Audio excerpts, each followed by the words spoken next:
Hey, everybody. Welcome to the Partnerships with Purpose podcast. We're going to explore ways to engage communities through service learning projects and research. I'm Cedric Schei with the Texas Target Communities program at Texas A&M University. We're hoping these stories will highlight and inspire more community-engaged partnerships. And to kick off our new season, we have Dr. John T. Cooper Jr. He's a professor of the practice in the landscape architecture and urban planning here at Texas A&M. And he is the director emeritus for the program that I work for, Texas Target Communities. Welcome, John. Yeah, happy to be here. Thanks for the invitation. Yeah. So today we're going to be talking about just community engagement. And John, I would like to call John man of the people. He has been in community engagement for quite some time. And before we kind of get into what you do now, tell us just about your background and what led you to community engagement work. What did that fire spark? So I am originally from a small town in Northeast Texas called Jefferson, Texas. My family on my mother's side is 7 generations now in Northeast Texas. Oh, wow. My grandfather, my maternal grandfather, was the grandson of a person born on a plantation. How did I get into this work? I think I probably came by it naturally. I heard my grandfather tell stories about his grandfather, Grandpa Saul, and how Grandpa Saul, although he was born on a plantation, he became a blacksmith, and once he was an adult, he purchased land that we still own in the family. He became a blacksmith, but he was a servant to lots of families and people in that region. I can remember when I was a teenager, I was at my uncle's garage. My uncle owned an auto repair shop, and so I used to work there in summers. Hot undercars, Texas heat, and there's not a lot of unpaved roads in Northeast Texas, so I'd be under cars, knocking off all the dust and caked up, dirt into my eye. but I can remember one day, an old white dude, probably in his 90s, and he came into the shop to get his oil changed, and he found out who I was, and then he started going into stories about Uncle Saul. I'm like, who is he talking about, Uncle Saul? Later, it dawned on me that he was talking about my grandpa Saul, a great grandpa Saul, and he couldn't call him Mr. Smith. He had to call him Uncle Saul because that was the custom at the time, right? There was no respect that a person of color, even a young white boy, had to pay to an older black man. So he was calling him Uncle Saul, but he was talking about all of the great stuff Uncle Saul did for the community. And then I watched my grandfather become a man of the people. And that example, my mom followed. My mom was an extension agent. There are a lot of people who call her their mom, right? She had a lot of surrogate children. There are a lot of people that she nurtured, cared for, who see her as their mom, right? My dad also, my dad served in Vietnam, wanted to be a doctor, I think, came back to East Texas, and after Vietnam, and was, in the South at the time, and still in the late 60s, was disrespected, but always was a servant. If I was in the Boy Scouts, he was the Boy Scout troop leader. And so, when I left East Texas, Jefferson, came to Texas A&M, I started out as an environmental design major. I majored in environmental design for one day. And it occurred to me that, I don't know how to draw. And so I became an econ major. It was then that I developed my desire to be a champion for the underdog. Yeah. Yeah. And so it was around the same time that I started reading about the environmental justice movement and wanting to play a role in helping people get access to resources to improve their situations, to become what I think God wants us all to be. That is, have all our needs met. Everybody should live in a way that they don't have to worry about safety or where they're going to sleep or where they're going to eat, that kind of stuff. So is this in college when you start to really dive into the EJI, the environmental justice work, or even just kind of learning about it? Is that what led you to your next degree? Or for me, it was an extension of the civil rights movement. That is, when I was reading about environmental justice, you're familiar with what the environmental justice is, right? For the audience, it's the notion that there are some land uses that are, the effects of those the negative effects of those land uses are borne disproportionately by certain people, groups of people of color in particular. Landfills and toxic waste and other kinds of things are disproportionately situated, dumped in close proximity to certain populations. In the earliest studies, there was no rationale that made sense other than these people are poor and black, and therefore they are the path of least resistance. Mm-hmm. And so I wanted to resist that. So it was more about justice and equity. Yeah, for me, and I wanted to do my part to help facilitate the path to justice. For me, it just made no sense that no one should have to live in proximity to a toxic waste facility. No one should have to suffer higher incidences of cancer or any other kinds of health effects because of where they live. That made no sense to me. Yeah, you saw some inequity there. Yeah, lots of inequity. I felt like the burden of noxious facilities and other kinds of hazardous land uses should be borne equally, not disproportionately by one group. So you're learning about the EGI, and can you tell us maybe even some work you did there? Before you came here to Texas Target Communities, you had a career. So I don't know if you heard the story before, but I was finishing up my master's degree at Texas A&M. I finished my undergraduate degree, and I decided I didn't want any job that required the combination of disciplines that I'd studied at A&M. So I had my major was economics, my minor was finance, and I'm thinking I don't want any jobs that require a combination of economics and finance. While I was trying to figure out what else I wanted to do after graduation, I took some continuing education courses, and in one of the courses I was in an archery class, and in the archery class there was me and this lady, Carla Prater. Carla and I were struggling in the archery class.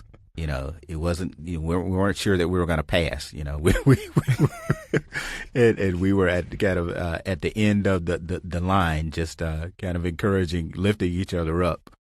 And we were talking about kind of what we were interested in, what we were doing. And at the time, she was a doctoral student in the Urban and Regional Sciences program. She was listening to me talk about the stuff that I'm interested in. She said, you ought to think about a master's degree in urban planning. And I was like, well, what is that? And she was telling me all about it. And she says, as a matter of fact, you ought to go and talk to this guy, Phil Burke. And Phil Burke was the co-founder of the Hazard Reduction and Recovery Center. He said, I see potential in you. If you can make the cut, I will take you under my wing. And so, long story short, I outperformed the expectation on the GRE, and Phil Burke took me under his wing. So, being a co-founder of the Hazard Reduction and Recovery Center, so obviously Phil Burke was doing disaster research. He's interested in disaster mitigation and disaster planning, or planning related to mitigating disasters. And he wanted to groom me as a young person of color to enter into that field. And I wasn't really, that open to it. But he was trying to encourage me, and he, right as I was finishing my master's degree, he took a job at the University of North Carolina, Chapel Hill, and he said, "You ought to think about getting a PhD He said, one thing we are missing in this discipline is the perspective of people of color. And he told me about this one guy, Bill Anderson, who, audience, look up Bill Anderson in the Bill Anderson Fund to find out who Bill Anderson was. But Phil Burke was like, we need more people of color in the field, and you ought to consider a PhD. And I was like, I don't know anybody with a PhD. Where I'm from. There are not many people that I will know from my hometown who have a PhD. The ones who have PhDs they don't live in the town anymore. It's not a whole lot a person with a PhD could do in the place where I'm from. But out of respect for you, Phil, I will apply. And I did apply. And the other reason I applied is because North Carolina at the time was ground zero for the environmental justice movement. There's a lot of stuff happening there. And so I thought, okay, if I happen to get into the University of North Carolina, Chapel Hill, I can go there and become an environmental justice warrior. Yeah. That was, I wanted to go and enlist in the effort to fight environmental justice. That's where my training in community engagement started, when I was volunteering with the North Carolina Environmental Justice. It wasn't the North Carolina Environmental Justice Network at the time. At the time, there was the Concerned Citizens Artillery, Gary Grant, and there were some faculty in the School of Public Health at the University of North Carolina who were organizing to resist some of the stuff that was happening in North Carolina. And so I was hanging around them, soaking it up, volunteering, just learning, kind of on the job. Wow. So tell us about what you started to learn about community engagement there. When you're learning, you're getting probably a little bit more on the ground and working with people who've been in the practice for a while within community engagement, and learning about the kind of, maybe even the kind of jobs that looks like and what kind of work that is. Tell us about when your mind started to expand of what this actually could look like for the people.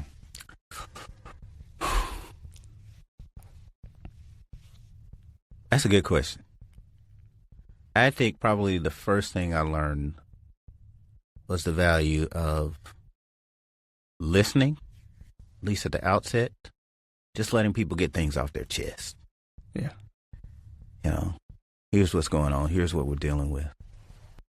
Here's how I feel. Here's what I think is going on. And then it's informing the understanding of the people about what's going on, connecting them to subject matter experts, affirming, verifying what they know to be true from their experiences, but they don't have the technical term for it. Mm-hmm. And so I said that I was hanging out with folks from the School of Public Health. So there were epidemiologists and toxicologists. Is that the right word? But epidemiologists who could talk about the connection between these noxious land uses, this environmental degradation, and the health effects, right? And so what I was bringing to the table was the perspective of how land use decisions are made. I think that was kind of new. And inherently, for me, environmental justice is a land use issue, right? Because we're talking about what gets done to the land, with the land. But there wasn't a lot of discussion about that. There was a lot of, I'll talk about this in my dissertation, there was a lot of kind of reactiveness to decisions already made. Mm-hmm. And what I was bringing to the table is, no, there are processes that happen before a land use decision is made, permits, approvals, right, grants, all that kind of stuff, legislative decision, local city council and county commissioner meetings before ground is ever broken. Yeah, those Wednesday night meetings. Those Wednesday night, yeah. And so community folks need to be aware of that and plugged in. So it's more of a proactive approach. While I was a doctoral student at UNC Chapel Hill, I knew that I wanted to write about the extent to which marginalized populations are accounted for in planning decisions. I wound up writing about the extent to which marginalized populations are accounted for in disaster planning. because whether we're talking about disaster planning or housing or transportation, any of that, the thing that is the common thread for me is who's at the table, right? And so I wrote my dissertation about the extent to which marginalized populations are accounted for in disaster plans. One of the things I discovered was that even when emergency managers believe in the efficacy, the value of engaging the public in decision making, it wasn't something that they were skilled at doing. Yeah. And even though I had spent at that time a couple years volunteering with environmental justice groups in North Carolina, I wouldn't consider myself a skilled community builder. And so, and I knew that I didn't want to pursue a career in the academy, at least at that point. I didn't feel like the stuff that I wanted to talk about would be welcome in some of the top tier journals. It was still new for a lot of people. There are a lot of people who still thought that, oh, we just put these toxic waste facilities in black communities because the land is cheap there. Well, why is the land cheap there? And I was asking, and so there was that, and the fact that I had come from places like this, and my perspective was, I've got this PhD, and I can go pursue a career kind of studying these communities and documenting things and writing them down and publishing them in articles, and I could build a career off that possibly, or I can be involved in the change. And being who I was, where I was from, I recognized those people and places, and I couldn't sit back. I had to be a part of the change. I had to be a part of the solution. So there you have it. Part 1 of our 2-part series with Dr. John T. Cooper Jr. If you'd like to learn more about our program, check out our Instagram at TAMUTXTC, or head on over to our website, tx.ag/TXTC. Stay tuned for more from John.